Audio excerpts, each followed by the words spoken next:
Let's talk about you are a young woman entrepreneur. Okay.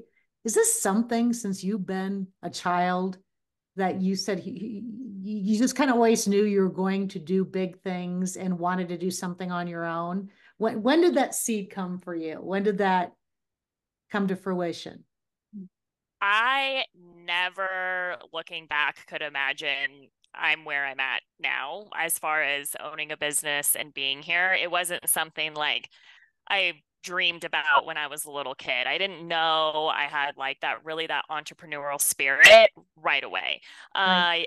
I just kind of landed here in a bunch of wrong turns, it feels like. After college, we opened, I didn't want to leave. My dad's older and I didn't want to be like away from him as they're getting older. And I'm the youngest kid by over 26 years and I didn't want to leave my parents. That was really important to me. And then when we found out we were pregnant and expecting, I really didn't want to leave because there's no better place to raise a kid than in my opinion, than Durango.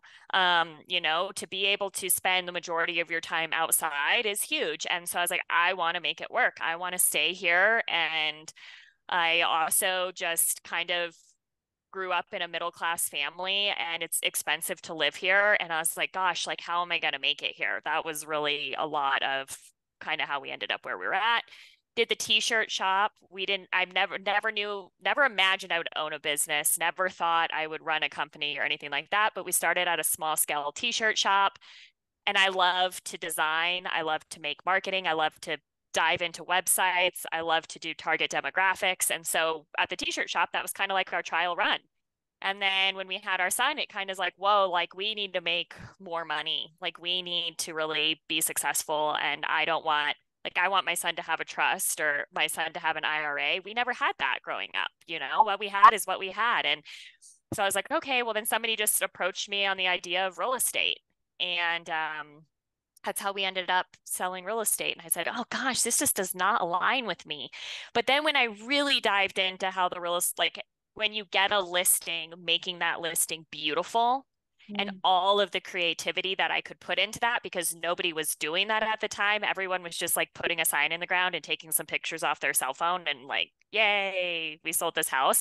It's like, let's make this a lifestyle. Like, let's showcase why I love living here. Let's bring my horses. Let's, put the drones up. Let's really do that. And then I kind of was able to leverage everything that I love to do in a career, which is how I ended up here. But I never imagined being here when I was little. It's not a small effort in real estate to number one, to become a real estate agent and to have a brokerage. There are a lot of details that go into that. And that achiever, I'm married to an achiever. I've got a little bit of strengths envy with that because he gets things done and he gets through that process. And it's a beautiful thing to see the fruition of all that come together.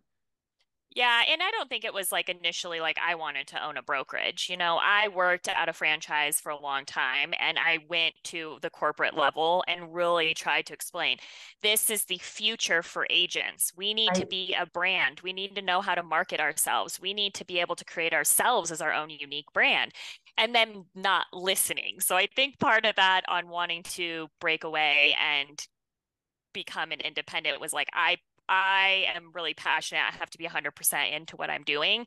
Right. And I just couldn't bring myself to put a sign in the ground any longer for that company. Did I expect my team to all come with me? I mean, when you say like, yeah, you went and opened a real estate brokerage, it's like, yeah, it's my name on the door, but it's those agents too. I just knew I lost my passion for the company that I was in. And I wholeheartedly like met my team Saturday at 5 p.m. and Wow. told them I can't do this anymore. I'm not passionate about this company anymore. And, I know that this is a risk. You guys can stay. I don't expect you guys to go. They're like, well, we're going with you. Where would we go? Like, we're successful because of you. And that's how we ended up as a brokerage, was basically like my team. We wouldn't own a brokerage if it wasn't for, my 11 agents saying, wherever you go, we want to go with you. We see value in what you've taught us. They didn't really necessarily see value in that brand. They saw value in the culture that we had built and the people that are in there. So that just brings me great joy. But that's a lot to do with my team as well on how we ended up where we ended up, because I was full-fledged going to just take my backpack and go out on my own just because I lost my passion. And I'm now able to keep having that passion with these people that I love.